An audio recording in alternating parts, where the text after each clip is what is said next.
देखिए, एक स्कूल का काम होता है जो कि विच आई फ़ील के स्कूल्स नहीं कर पाते। हर बच्चा, every individual in this world is born with certain talent. अगर एक बच्चा आपके पास 10-15 साल है, तो स्कूल का ये काम है ऑफ़ कोर्स कि वो टीचर्स देख लेते हैं कि इसका टैलेंट किधर लाई करता है। हम वो तो काम कर नहीं पाते। तो फिर फ़ायदा इस तरह की एजुकेशन का कि जब अगेन आपको करियर काउंसलर्स की ज़रूरत पड़े। अस्सलाम वालेकुम। आज हम बात करेंगे पाकिस्तान में डिफरेंट एजुकेशन सिस्टम्स के ऊपर and Tagore system of education जो कि उन्होंने 18वीं सेंचुरी में शांति निकेतन में इस्टेब्लिश किया था। Before I start this video I am going to give a brief introduction of myself. ऐसे नहीं है कि मैंने आज सोचा कि मैं एजुकेशन सेक्टर के ऊपर एक वीडियो बनाना चाहती हूँ। मेरे पास मास्टर्स इन एजुकेशन है and my thesis was about visiting different schools. मैंने लाहौर के खास तौर पे जो सबसे एलीट स्कूल्स हैं वहाँ पे, फिर मिडिल क्लास स्कूल्स आप कह लें डिफरेंट इनकम लेवल्स के अंदर वहाँ, एंड पब्लिक सेक्टर स्कूल्स के अंदर एजुकेशनल रिसर्च कंडक्ट की है। इसके अलावा आई have also taught in a semi private university in Lahore. So I am aware of the educational landscape इन पाकिस्तान। अच्छा, इसमें मैं सबसे पहले स्टार्ट करूँगी क्योंकि मेरी रिसर्च जो थी वो डिफरेंट स्कूल्स के अंदर रही है। तो आज हम बात करेंगे किस किस्म के सिस्टम्स चल रहे हैं। Well when I was growing up, ठीक है ना, आई एम अ मिलेनियल। तो उस टाइम पे ना ओ लेवल्स का बड़ा एक होता था। ओ लेवल्स ये बहुत ही कॉन्सेप्ट बेस्ड लर्निंग होती है। अब being a product of that system, ऐसा नहीं था कि रट्टा नहीं होता था, रट्टा होता था। हमारे 8 सब्जेक्ट्स होते थे और उसमें आप कह लें कि ये जब अगर कोई 3 आपके अगर if you have studied pure sciences तो वो आपके 3 साइंसेज़ के सब्जेक्ट्स होंगे ओ लेवल्स के अंदर, ठीक है? उसके बाद आपकी मैथ्स होती थी, आपकी इंग्लिश होती थी, उर्दू, इस्लामियात एंड पाक स्टडीज़। जो प्रोडक्ट हैं उस सिस्टम्स के, they agree on this fact कि ऐसी काफ़ी चीज़ें पढ़ाई गई हैं एंड वेरी कॉम्प्लेक्स थिंग्स जिनकी रेलेवेंस आपको आजकल की दुनिया में नज़र नहीं आती, मतलब they not much needed. Maths के अंदर आपको इतनी, I have also studied additional maths, आप कह लें कि ए लेवल्स के अंदर आई स्टडीड जो उनकी मैथमेटिक्स होती है and it was so difficult.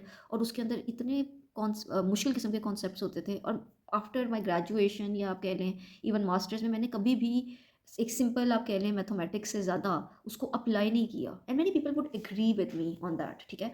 तो समटाइम्स वी क्वेश्चन कि ये सारी एजुकेशन का फ़ायदा क्या है जब आपने अप्लाई किधर करना है उसको कुछ समझ नहीं आती। फिर ये इतनी एक्सपेंसिव एजुकेशन होने के बावजूद I don't think it has been able to develop critical thinking skills in people, ठीक है ना? क्योंकि काफ़ी चीज़ें ओ लेवल्स में भी सब्जेक्ट की मास्टरी होती थी। तो अगर आप कुछ थोड़ी बहुत चीज़ें लर्न करके पेपर दे देते you could easily get an A. Anyway, ये तो एक छोटी सी हिस्टोरिकल बैकग्राउंड है आप कह लें into my own journey into this education. लेकिन अगर हम करंटली बात करें तो पहले बहुत ज़्यादा, जैसे कि मैंने बताया कि होता था कि O levels was the cool thing, right? Matric होता था फिर ओ लेवल्स होता था। अब है कि आईबी सिस्टम आ गया है, ठीक है? तो अब जो बहुत एलीट स्कूल्स हैं लाहौर के वो they have shifted from O levels to IB. अब आईबी क्या है? आईबी इंटरनेशनल बैचलरेट सिस्टम है। इसमें आईबी सिस्टम 1968 में जिनीवा स्विट्ज़रलैंड में स्टार्ट होता है, ठीक है? तो इसमें बेसिकली ये क्यूरोसिटी, डिस्कवरी एंड रिफ्लेक्शन के ऊपर बेस्ड है। क्यूरोसिटी में क्या होता है that students pose better questions, discovery में they are looking for answers and reflection में they review their learning. Reflection is also a very big part of आजकल की जो कंटेम्प्रेरी एजुकेशन है जिसमें students are made to reflect on their learning के आपने एक दफ़ा कोई एक्सपेरिमेंट कर लिया, आपने एक प्रोजेक्ट किया, उसके बाद अगर students are made to write कि आपकी क्या लर्निंग थी, आपकी क्या ऑब्जर्वेशन थी, आपकी क्या शॉर्टकमिंग्स थी, और उसको आप थोड़ा एक हायर लेवल से देखते हो, आप किस तरीके से उसको बेहतर कर सकते थे या उस पॉइंट पे क्या आपने, लेट्स सपोज जैसे डिज़ाइन की कोई फील्ड है and you are experimenting with a new material, उसके अंदर मटेरियल की क्या रिस्ट्रिक्शन थी, वो किस तरीके से बेहतर हो सकती थी, मटेरियल किस किस्म की चैलेंजेस आपको पोज कर रहा था, इस तरह ना पूरा डिटेल्ड आप रिफ्लेक्शन लिखते हो। और स्कूलिंग में भी आप अपनी लर्निंग के ऊपर रिफ्लेक्ट करते हो, ठीक है? तो बेसिकली इंक्वायरी बेस्ड सिस्टम्स जो होते हैं वो आपके अंदर critical thinking skills, problem solving skills, research skills develop करते हैं। अब एक हमारे पास आईबी सिस्टम है, एक हमारे पास ओ लेवल्स है, एक मैट्रिक है, ठीक है? मेजॉरिटी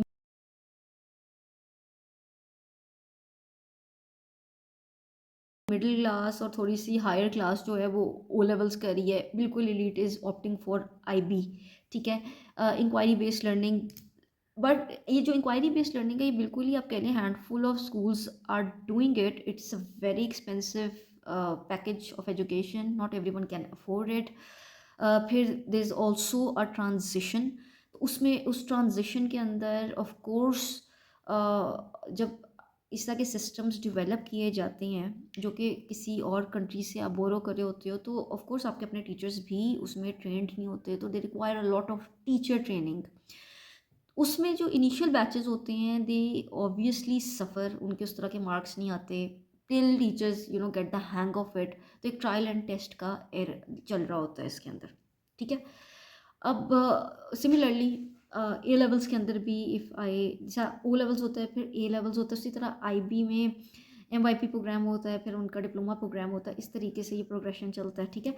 तो अब ए लेवल्स की भी जो एजुकेशन है, जब ओ लेवल्स तो आप कहें ऑर्डिनरी लेवल है, जब अब एडवांस लेवल में जाते हो जो कि बेसिकली एफएससी के लेवल का है, तो अगर तो आपने इजी सब्जेक्ट्स कर लिए तो मतलब कि हो जाता है, लेकिन if you are opting for some really challenging subjects like chemistry या economics which are considered really difficult, फिर इसके अंदर ह्यूमैनिटेरियन सब्जेक्ट्स भी होते हैं, जैसे हिस्ट्री है, वर्ल्ड हिस्ट्री है, गवर्नमेंट पॉलिटिक्स है, सोशियोलॉजी है, तो उसके लिए भी ऐसे नहीं है कि एक आम सा बंदा उसको teach, it's not like that. आपको बहुत बेहतरीन टीचर्स चाहिए होते हैं if you want to score A star या इस तरह करके।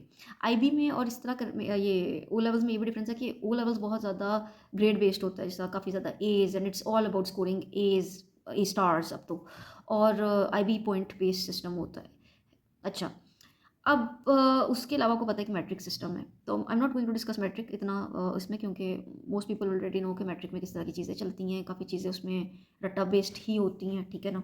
और टेक्स्ट बेस्ड नॉलेज होता है, वो लर्न करके आपने पेपर देना होता है, दैट्स इट। तो ये था a bit of an introduction. हम बहुत ज़्यादा बात करते हैं एक्सपीरियंशियल लर्निंग की, प्रोजेक्ट बेस्ड लर्निंग की, ठीक है ना? प्रोजेक्ट बेस्ड लर्निंग भी एक सिस्टम है बाय द वे, ये भी एक दो स्कूल्स करवा रहे हैं जिसमें बेसिकली स्टूडेंट्स एक इंटरडिसिप्लिनरी एजुकेशन होती है, और उस इंटरडिसिप्लिनरी एजुकेशन क्या होती है? इंटरडिसिप्लिनरी एजुकेशन इसके it's not like a math जो है वो बिल्कुल स्ट्रेट लाइन में आपने मैथ पढ़ना है। स्ट्रेट लाइन में मैथ पढ़ने का मतलब है कि उसका कोई साइंस के साथ ताल्लुक नहीं है, अंग्रेज़ी के साथ ताल्लुक नहीं है, ऐसे नहीं होता। इंटरडिसिप्लिनरी एजुकेशन इज़ के आप कि हर subject is connected to another, तो मतलब कि अगर आप साइंस पढ़ो तो उसमें आप मैथ भी पढ़ोगे, आप उसमें इंग्लिश भी पढ़ोगे, आप उसमें कैलकुलेशंस भी करेंगे, ठीक है ना? आप एक प्रोजेक्ट भी करोगे, उसमें एक्सपीरियंशियल लर्निंग भी होगी, you will work in the laboratory, test on different soils, उनकी humidity levels and make plants grow in it, ठीक है ना? तो इस तरह की सारी आप मतलब कि टेस्ट्स के साथ एक आप प्रोजेक्ट करते हो, और उसके अंदर फिर स्टूडेंट्स की लर्निंग होती है। इन सारी चीज़ों को डेवलप करने के लिए रूब्रिक्स भी होती हैं, मतलब डिफरेंट इंक्लूसिविटी को लेकर आते हैं एजुकेशन के अंदर। इंक्लूसिविटी को किस तरीके से लेकर आते हैं कि एक अगर गिफ्टेड स्टूडेंट है, स्लो लर्नर है, आप कह लें कि मतलब कि जो डिफरेंशिएटेड स्टूडेंट्स होते हैं कि हर क्लास के अंदर एक डिफरेंट ग्रुप ऑफ स्टूडेंट्स होगा, कोई बहुत गिफ्टेड होगा, कोई स्लो होगा, किसी के अंदर कोई यूनिक आर्टिस्टिक ट्रेट हो सकता है, कोई काइनेस्थेटिक लर्नर, मतलब कि डिफरेंट किस्म के लर्नर्स भी हो सकते हैं। तो इस तरह की कैटेगरीज को इवन स्टूडेंट्स जो कि ऑटिस्टिक है उनको आप इंक्लूड करते हो as a part of the classroom, और उसके लिए फिर टू को टीचर्स होते हैं, ऐसी हर किस्म की फैसिलिटी टीचर्स को प्रोवाइड की जाती है कि वो फैसिलिटेट करें लर्निंग को। अब जो मैंने एक चीज़ when we were studying in our universities and, तो हम अपने प्रोफेसर से अक्सर बात करते थे कि जो जब हमें पढ़ाए जाते हैं ना सिस्टम्स भी, तो उसमें भी सारे वेस्टर्न सिस्टम्स पढ़ाए जाते हैं। It's always about you know किसी थेरी को आप लेते हैं, वहाँ से बाहर से किसी वेस्टर्न थ्योरी को लें और उसको रीइंट्रोड्यूस रीपैकेज करके पाकिस्तान में सेल कर दिया जाता है in the name of education. पहले वो एलीट स्कूल्स में आती है और फिर इसी तरह वो सिस्टम्स बाद में बाकी लोगों की भी एक्सेस में आ जाते हैं। सिमिलरली जैसा वो लेवल्स अब आपको लोअर मिडिल क्लास के अंदर भी उसकी रिसाई नज़र आती है। The problem that I have seen is कि हम अपने इंडिजिनस सिस्टम्स क्यों नहीं डेवलप कर पाए? जो कि हमारी कल्चरल जो आपके कल्चर के साथ ज़्यादा मेश इन हो सकती है, उस तरह के सिस्टम्स को क्यों नहीं डेवलप किया जाता? और अगर किसी एक शख्स ने उसके ऊपर कोई काम किया भी हुआ है, तो हम उनको नहीं बढ़ाते। अब उसमें I have already in my previous videos talked about Tagore's system of education, which while I was studying it मुझे अनफॉर्चुनेटली मुझे पढ़ाया नहीं गया टैगोर। मुझे खुद अपनी सेल्फ उससे कोई पता चला कि there was a guy named Tagore and then he was the first Nobel laureate of the subcontinent. तो it got me to thinking कि अच्छा जी I want to learn more about this person. तो I began to study and then I learn that अच्छा उनका एक schooling system था शांति निकेतन। शांति निकेतन के अंदर since Tagore was a school drop by the way Tagore की फैमिली जो ये जो Sharmila Tagore is also from the same family. He was from a Bengali a very prominent Bengali family and वो जो ट्रेडिशनल स्टैंडर्डाइज्ड एजुकेशन है he was very much against it. उनको वो जो क्लासरूम्स का कॉन्सेप्ट था वो बहुत ज़्यादा क्लोस्ट्रोफोबिक ऐसे लगता था जैसे कि it is you know against a child's freedom. उसकी जो एक चाइल्ड की फ्रीडम उसके अंदर जो बचपन में ही सलाहियत होती है एक इंडिविजुअलिटी एक स्टूडेंट की होती है उसको ये सिस्टम्स बिल्कुल क्रश कर देते हैं in the name of discipline. And वो जो क्लासरूम की एक बंद इन्वायरमेंट होती है उनके मुताबिक वो एक स्टिमुलेट नहीं करती स्टूडेंट की ग्रोथ या उसकी पर्सनल फ्रीडम के अंदर भी इंडिविजुअलिटी के अंदर क्रिएटिविटी के अंदर एक हिंड्रेंस पैदा करती है।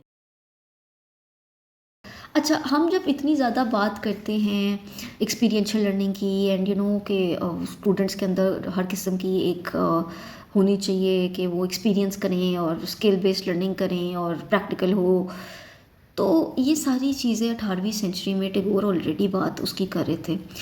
ही ऑलवेज सेड दैट चिल्ड्रन जो है उनको आप ओपन इन्वायरमेंट के अंदर टीच करें, ठीक है ना। आप उनको ट्रीज़ के अराउंड पढ़ाएं, ठीक है ना। उसके अंदर उनके अंदर आइडियाज़ आएंगे। और ये जो सारी वेस्टर्न एजुकेशन है ये 21st सेंचुरी में आके कहती है कि environment is the third teacher. Environment से कितना आप लर्न करते हैं, ठीक है ना। तो वो 18वीं सेंचुरी में आपके हिद्दे का एक आदमी ये सारी चीज़ें बता रहा था। टीचर्स को हाली टीचर्स को हाली यहाँ तक महदूद नहीं कर दिया जाता था कि वो एक टीचर है, उनको गुरु का स्टेटस दिया जाता था, ठीक है। आज की जो हमारी एजुकेशन है उसके अंदर भी मेंटोर का कॉन्सेप्ट आ गया। टीचर और स्टूडेंट की जो रिलेशनशिप है वो वन वे नहीं रहेगी, it has suppose to be two way. और ये नहीं है कि teacher is going to give you everything, ठीक है ना, but pose better questions for you. तो ये चीज़ें ऑलरेडी एक्सप्लेन टैगोर कर चुके हैं। He always wanted an education जो कि इस किस्म की हो। देखिए एक स्कूल का काम होता है जो कि विच आई फील के स्कूल्स नहीं कर पाते। हर बच्चा every individual in this world is born with certain talent.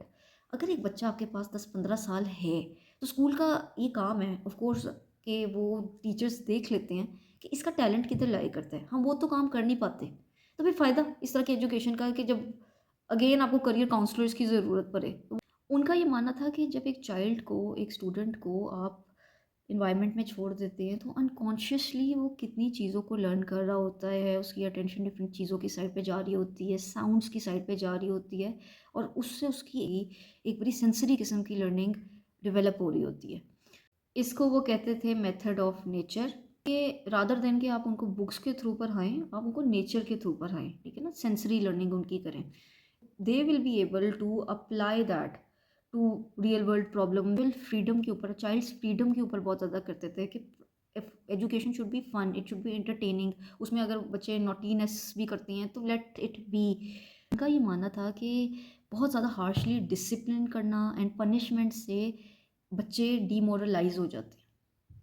वो स्टैंडर्डाइज्ड कॉलोनियल एजुकेशन को पैरेट्स ट्रेनिंग को कहते थे। जबकि पैरेट को कोई सिखा दिया और बस उसने वो रट्टा मारना है, ठीक है, और बस दैट इज़ द लर्निंग। जबकि वो नेचर बेस्ड एक्सपीरियंशियल लर्निंग की फेवर में थे। एक्स्ट्रा करिकुलर को वो पार्ट ऑफ एजुकेशन कहते थे। वो कोई सप्लीमेंट्री सब्जेक्ट्स नहीं थे जिसमें आर्ट, म्यूज़िक, एंटरटेनमेंट, थिएटर, ये मतलब कि सारे स्टूडेंट्स के पास ये राइट होना चाहिए। हमें पता है as being a product of a private school के ये इस तरह की अपॉर्चुनिटीज़ भी बहुत सिलेक्टिव ही होती हैं। टीचर्स ही डिटर्मिन कर रहे होते हैं क्लासरूम्स में कि कौन सा बच्चा डिबेट्स में जाएगा और किसी ने ड्रामेटिक्स में जाना है, stuff like that, you know. Teachers को भी वो मोटिवेट करते थे that they should constantly be learning, मतलब उनका एक एवोल्यूशन का प्रोसेस हमेशा चलते रहना चाहिए।